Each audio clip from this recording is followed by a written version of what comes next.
تقلید دیکھیے، تقلید کی جو شکل اصل میں حقیقت میں جو شکل ہے نا، یعنی تعریفات کے جنجال سے آپ نکل کے دیکھیں گے تو تقلید کی جو اصلی شکل ہے وہ یہ کہ ایک گروپ، جیسے 4 مذاہب ہیں، چاروں مذاہب میں سے ہر مذہب کا جو گروپ ہے اس کے خاص مجتہدین ہیں، اس مجتہدین کی باتوں میں ہی گھر کے رہنا، یہی اصل میں تقلید ہے، یہی اصل میں پریکٹیکل جو تقلید کا وجود یہی ہے۔ بعض لوگ کہتے ہیں کہ نہیں یہ تقلید مطلق ہے، کسی کو خاص نہ کریں اور الگ الگ لوگوں سے سوال کریں، یہ تقلید مطلق ہے، اور تقلید شخصی حرام ہے۔ بھائی تقلید شخصی کا دنیا میں کبھی بھی وجود نہیں ہوا ہے، یہ بات یاد رکھیں، دنیا میں کبھی بھی تقلید شخصی نہیں پائی گئی ہے۔ کوئی دور میں کوئی ثابت نہیں کر سکتا کہ کسی دور میں کسی ایک امام کو خاص کر لیا گیا ہو کہ ہر معاملے میں ہم اسی کے مانیں گے، ایسا کبھی نہیں ہوا۔ بھائی بعض حنبلی مذہب سے جو واسطہ رکھتے ہیں وہ کیا بولتے ہیں، کہتے ہیں دیکھو حنبلی جو علماء ہے نا، وہ اپنے بہت سارے مسائل میں امام احمد بن حنبل سے اختلاف کرتے ہیں، اس لیے آپ ان کو مقلد نہ بولو۔ اب سمجھ رہے ہیں؟ کہتے ہیں حنبلی علماء امام احمد بن حنبل رحمہ اللہ سے اختلاف کرتے ہیں، اس لیے ان کو مقلد نہیں کہنا چاہیے۔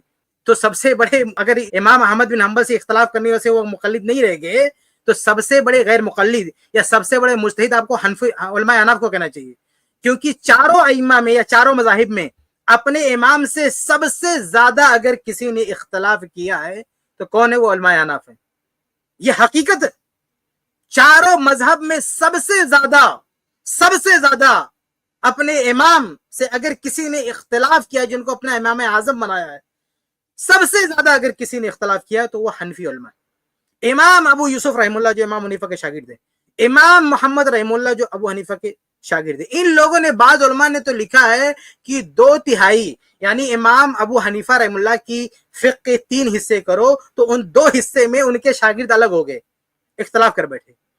تو بھائی یہ جو ضابطہ بنا کے رکھا ہے آپ نے کہ اگر کوئی امام احمد بن حنبل سے اختلاف کر لیا تو وہ تقلید کے دائرے سے باہر نکل گیا، تو پھر تو یہ علماء احناف بھی تقلید سے باہر نکل گئے۔ بھائی پھر دنیا میں تو یہ جو مفروضہ ہے نا کہ ایک امام کو مان لینا، اس سے علاوہ ہٹنا نہیں، یہ کبھی نہیں وجود میں آیا نا۔ نہ احناف نے ہر مسئلے میں امام حنیفہ رحمہ اللہ کو فالو کیا ہے، نہ مالکیہ نے ہر مسئلے میں امام مالک کی تقلید کی ہے، نہ شافعی نے ہر مسئلے میں امام شافعی رحمہ اللہ کو مانا ہے، نہ حنابلہ نے ہر مسئلے میں امام احمد بن حنبل رحمہ اللہ کو مانا ہے۔ سب سے زیادہ اختلاف اپنے امام سے کسی نے کیا ہے تو احناف ہے، اور سب سے کم مذاہب اربع میں سب سے کم جس مذہب والے، سب سے کم جس مسلک والوں نے اپنے امام سے سب سے کم اختلاف کیا ہے وہ علماء حنابلہ ہے۔ سب سے کم، حقیقت میں سب سے کم اگر اپنے مذہبی امام سے کسی نے اختلاف کیا ہے تو علماء حنابلہ ہیں۔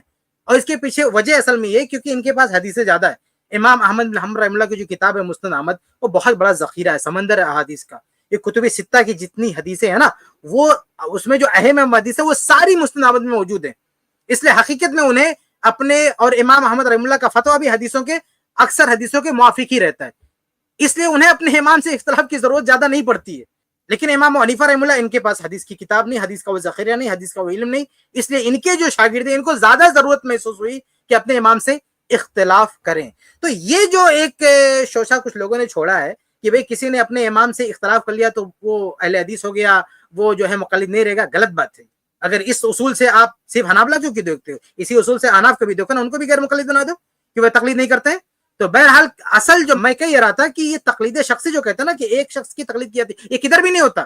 مذاہب اربعہ میں کوئی بھی یہ دعویٰ نہیں کرتا ہے کہ ہم امام نے جو کہہ دیا وہ پتھر کی لکیر، ہم اس سے ہٹ نہیں سکتے، یہ کوئی نہیں کرتا، بلکہ پریکٹیکل کئی مسائل میں وہ لوگ اپنے امام سے اختلاف کرتے ہیں۔ بلکہ امام ابن تیمیہ رحمہ اللہ کا بہت سخت فتویٰ ہے۔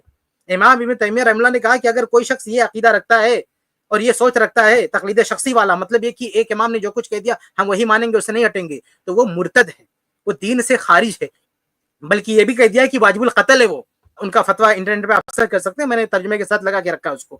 تو امام ابن تیمیہ رحمہ اللہ نے اتنی سخت بات کہی ہے، تو مطلب حقیقت میں ایسا کبھی دھرتی پر ایسا کبھی کوئی دن ایسا نہیں آیا ہے کہ یہ دعویٰ کر لیا گیا کہ ایک امام کی ساری بات ہم مانیں گے، ہم اس سے نہیں ہٹیں گے۔ تو اس طرح کی تقلید دنیا میں موجود ہی نہیں ہے۔ کون سی تقلید موجود ہے؟ وہ اصل میں گروپ کی تقلید ہے، ایک گروپ کی۔ یہ حنبلی جو حنفی علماء ہیں، امام حنیفہ رحمہ اللہ اس میں آگے، صاحبین آگے، شاگرد، ان سب نے مل کے ایک مذہب ڈیزائن کیا، ایک مسلک ڈیزائن کیا، اس کی تقلید کروائی جاتی ہے، اس کو فالو کیا جاتا ہے۔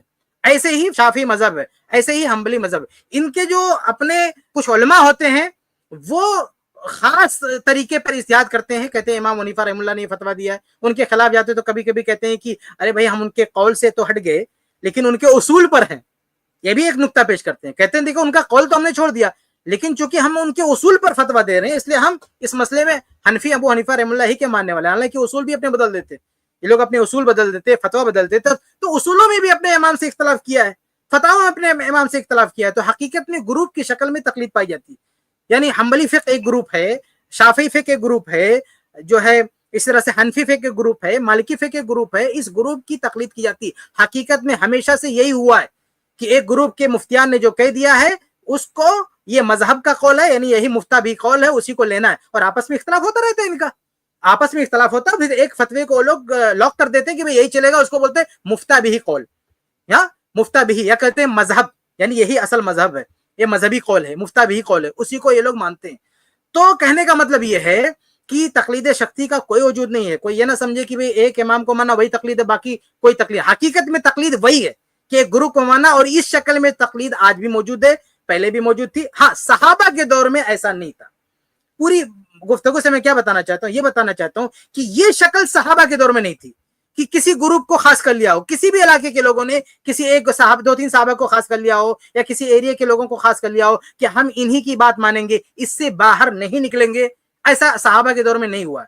बल्कि तकलीदी किताबों में आप देखोगे मेरे भाई, बाज मुकल्लिद कहता है, लिखता है, बल्कि मुकल्लिद वो ऐसा होता है जो इख्तलाफ भी करता है उलमा से, लिखता है कि इस मसले में हमारे मुखालिफ का इमाम शाफी का कौल हक बजानिब है, अकरब इलल हक है। लेकिन चूंकि हम इमाम हनीफा रहमतुल्लाह के, यानी इमाम हनीफा नहीं, ये मसलक फ़िक़्ह हनफी के मुक़ल्लिद है, इसलिए हम अपने मजहब से बाहर नहीं निकलेंगे। अबू हनीफा से तो बाहर निकलते ही लोग, लेकिन जो फतवा लॉक करके रखा ना अपने मजहब में, हम कहते हैं उससे बाहर जो है नहीं निकलेंगे। तो इस तरह की तकलीद जो है पाई जाती है, और शख्सी तकलीद नहीं पाई जाती है, ग्रुप की तकलीद पाई जाती है। और ये तरीका, शख्सी तकलीद तो ना सहाबा के दौर में थी ना आज है, और ग्रुप की तकलीद ये सहाबा के दौर में नहीं थी, इसलिए हम इस तकलीद को नहीं मानते।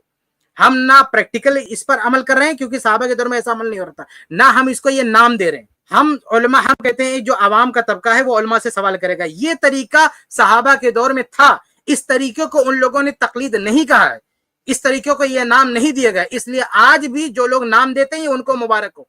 हम इस तरीके को तकलीद का नाम नहीं दे सकते। गरचे बाद लोग कहते हैं कि लोगोई तौर पर इसको तकलीद, मैं जानता हूँ अच्छी तरह से कि बाज अहले हदीस उलमा भी लोगोई माने में तकलीद बोल देते हैं कि चलो ये तकलीद है, लेकिन ये चीज बेहतर नहीं है। जब हम हर मामले में सलफ के मनहज के दावेदार हैं, तो इस मामले में तकलीद के मसले में हम सलफ से क्यों हट जाते हैं? अकीदे के मसले में हम सलफ का हवाला देते हैं, तो हर मामले में जब हम सलफ का हवाला देते हैं, तो तकलीद के मसले में चाहे प्रैक्टिकल मसला हो, अमलन हो या कौलन हो, किसी भी एतबार से सलफ की राय से हमको नहीं हटना चाहिए। और तकलीद कोई अच्छी चीज नहीं है। तकलीद के खिलाफ इब्नुल क़य्यिम रहमतुल्लाह ने तकलीद ने जो गुल खिलाया है इस लफ्ज ने, और इस लफ्ज के साथ और इस ज़हनियत ने जो गुल खिलाया है, उसके लिए कितनी मेहनत करनी, यानी उस ज़हनियत को तोड़ने के लिए, वो जुमूद को तोड़ने के लिए इमाम इब्नुल क़य्यिम रहमतुल्लाह की किताब पढ़िए, इलामुल मुवक्किईन पढ़िए। इस तकलीद ने जंगो जदाल कराया है, इस मुक़ल्लिदीन के आपस में जंगे हुई, मैदान में तलवारें चली हैं, लोगों रफ़ुल यदैन करने वालों के हाथ तोड़े गए हैं। यानी इतना सब कुछ हुआ, ये तकलीद की वजह से हुआ। इसने हिजबियत पैदा किया, इसने ग्रुप बंदी पैदा की, एक दूसरे के खिलाफ जो है नफरतें फैलाई। हालांकि सहाबा के दौर में भी उलमा का इख्तलाफ होता था मेरे भाइयों, सहाबा के दौर में सहाबा में इख्तलाफ होता था, ताबईन में इख्तलाफ होता था, लेकिन वहां कोई ग्रुप नहीं बना, कभी आपस में टकराव नहीं हुआ। लोग जो समझते थे अमल करते थे, जिसके कौल से मुतमिन होते अमल करते थे, लेकिन मुखालिफ पर कोई तानो तशरीह नहीं की, उसके साथ कोई झगड़ा नहीं हुआ, कोई ग्रुप बंदी नहीं हुई। लेकिन जब से ये तकलीद का मामला शुरू हुआ, तब से ये सारी ग्रुप बंदी हुई, और ये हर तरह की, और आज के दौर में भी आप देखें उलमाए अहले हदीस के खिलाफ जो साजिशें और जो बदमाशियां होती हैं, इसी तकलीद की नहुसत की वजह से, इसी तकलीद की वजह से। अभी देखिए शेख शाबान ने जिस वीडियो का रद्द किया, उसमें कितनी जहरीली बातें हैं।